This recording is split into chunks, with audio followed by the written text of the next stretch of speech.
Okay, and then the last triangle congruence postulate that we have out of the 4 triangle congruence postulate is the AAS triangle congruence postulate. So that's the angle side triangle congruence postulate. So it states that if two angles and a non-included side of one triangle are congruent to the 2 angles and another non-included side of another triangle, then both of the triangles are congruent. So as both triangles are congruent. So as you can see here, guys, on our figure, so we have here 2 triangles P and O and DYU. So we can clearly see here that angle N is congruent to angle Y, and angle P is congruent to angle D, and a non-included side PO and DU are congruent to each other. Okay, so moving on with our third proof here. So we have a chicken sandwich cutting problem. So Tonyo is a cook at Manu Pedro's Cuchara and Cocina Carinderia. He specializes in making a special inasal type chicken sandwich. Okay, so let's say for example, here on the illustration we have here the sandwich. Okay, so it's kind of like a quadrilateral shape, a kite shaped sandwich. Okay, so he calls it the sandwich. Okay, so he encountered a problem while cutting one of his sandwiches. He wanted to know if the 2 triangular shaped sandwiches he cut were the same or congruent. So he labeled the points on the cut the sandwiches as illustrated below.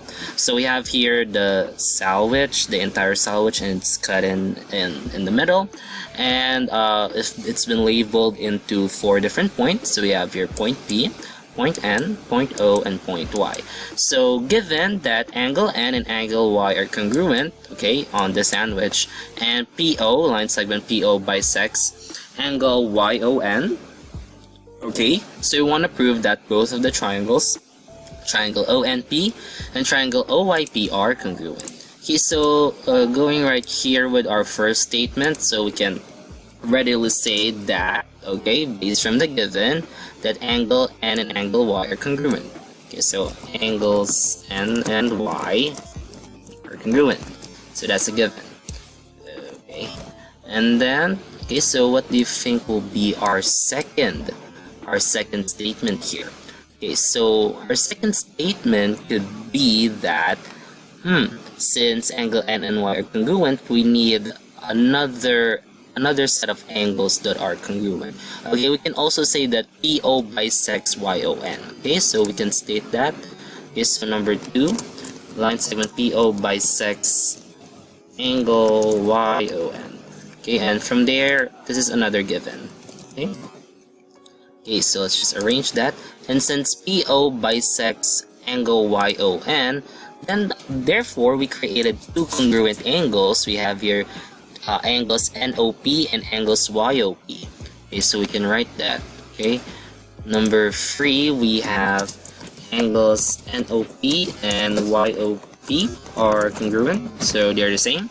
Okay, so why are they the same? Okay, so since we have here a bisector, okay, so PO is a bisector, and again a bisector bisects an angle. So what it does essentially is it cuts an angle into 2 congruent angles. So therefore we have here the definition of a bisector. Okay, nice. Okay, so let's just arrange that. Okay, and then we're going on our 4th statement here. Okay, so number 4, we have here, okay, so let's go back to the figure. Okay, so we've already established that these 2 angles are congruent, and then angle NOP is the same, is congruent to POY. Okay, so POY. Wait. NOP and YOP are congruent. Okay, so therefore we can say that through reflexive property of equality that PO, okay, so let's type that. So PO is congruent to PO. So that's our one of our magical tricks here in geometry, and of course that's reflexive property of congruence.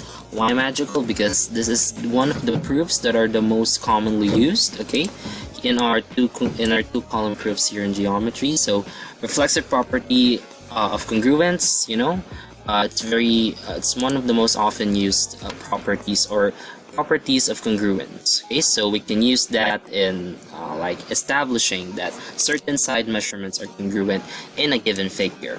Okay, since we have here two angles, okay, two angles that are congruent and a non-included side, okay, so two angles that are congruent, angle N and angle, two pairs of angles that are congruent, angles N and Y, and angles NOP and YOP, so they are congruent, and we have a non-included side PO that are congruent, of course, with PO.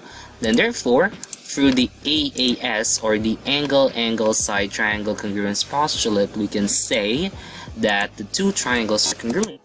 Okay, so we have here triangles PNO and triangles PYO. So we have here, or simply ONP or OYP, because that's what's being asked here. Okay, so we have here ONP and OIP. Okay, so triangles ONP and OIP are congruent through the AAS triangle congruence postulate. Okay, so there you go. So very easy. Okay, so we have here our fourth problem for our lesson. So Manang Tia's roof problem. So Manang Tia needs a good engineer and an architect to build the tallest roof for her house of restitution and rehabilitation for substance abusers.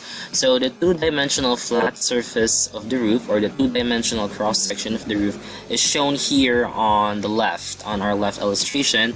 So it's a cross-section of the roof from the center. Okay, so it's illustrated here on the image. So given that, okay, angles O and N are congruent. Okay, so we have two angles here that are congruent, angles O and angle O and angle N. Okay, and also line segment GE bisects angle OEN. So those are our two given information. We need to prove that line segment EO is congruent to line segment EN. So how do we do that? Okay, so as with all two-column proofs, so let's start with a given.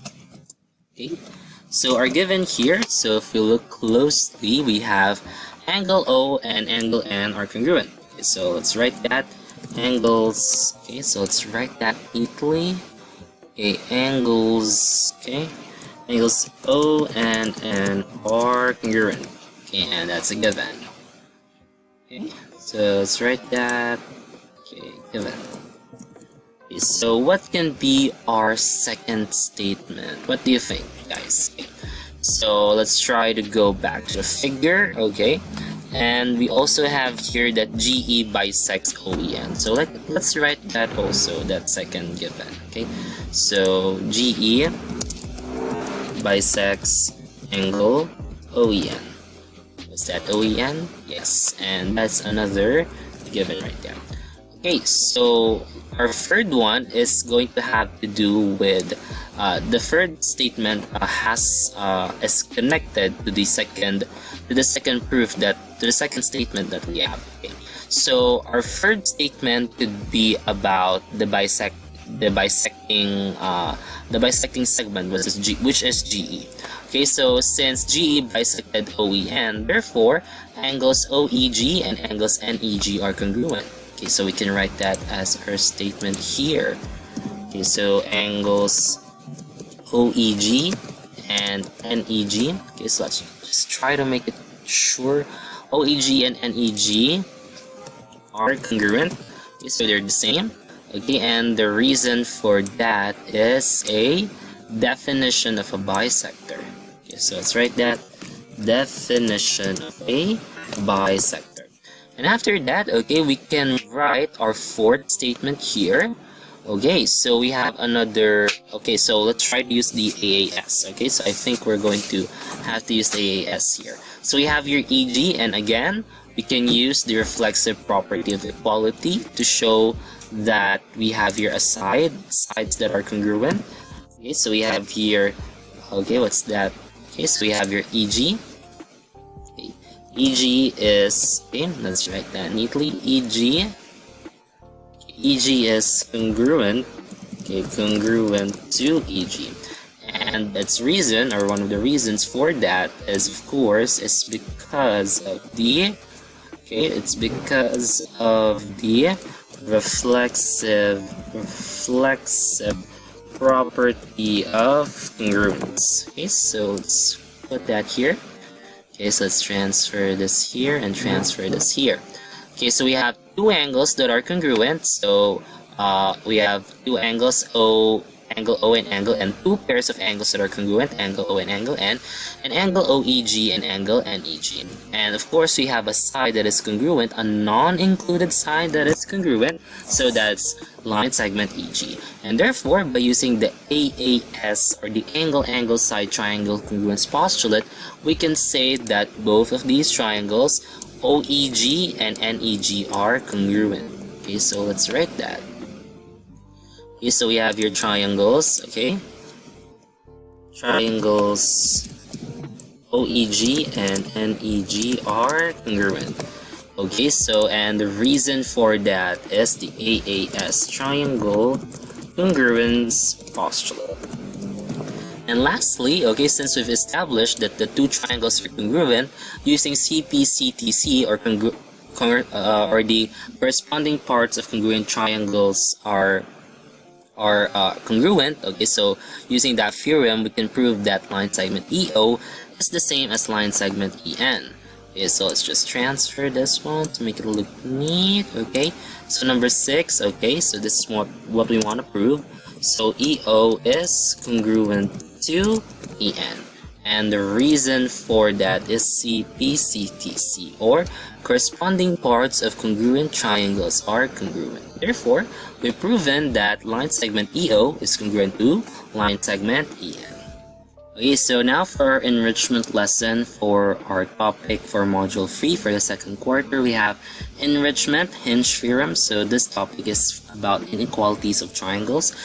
The Hinge theorem states that if two sides of one triangle are congruent to two sides of a second triangle, and the included angle of the first is larger, okay, take note of the word larger. So from here, this is going to be, again, inequalities of triangles, which is an advanced topic that we're going to discuss in our third quarter perhaps, but we're going to try to have an introduction of this topic here in our second quarter. It's larger than the included angle of the second, then the third side of the first triangle is longer than the third side of the second triangle. So it really is quite, quite very what do you call this, logical, or what do you call this, commonsensical. Okay, so it's very commonsensical because since you have a larger angle here, therefore on the other side there will be a side that's going to be larger, that was caused by the angle that was larger on the first geometrical figure or triangle. Okay, so given that we have here triangles ABC and DEF, and AB is congruent to DE, BC is congruent to EF, and the measurement of ABC is greater than DEF, so these are the suppositions of our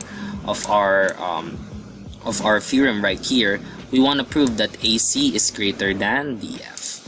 So here, what we're going to do here, since the measurement of ABC is greater than DAF, locate BY. So we're going to construct another triangle just under BY, which is also identical to DEF, okay, such that angle ABY is congruent to angle DEF, and segment BY is congruent to segment EF. Drawing AY, so triangle ABY is congruent to angle DEF, and thus AY, this side here is congruent to DF, and also this side is congruent to this side. It's kind of like we just transposed, or we we overlap the two figures here. And since BC is congruent to EF and BY is incongruent to EF, therefore BY is congruent to BC.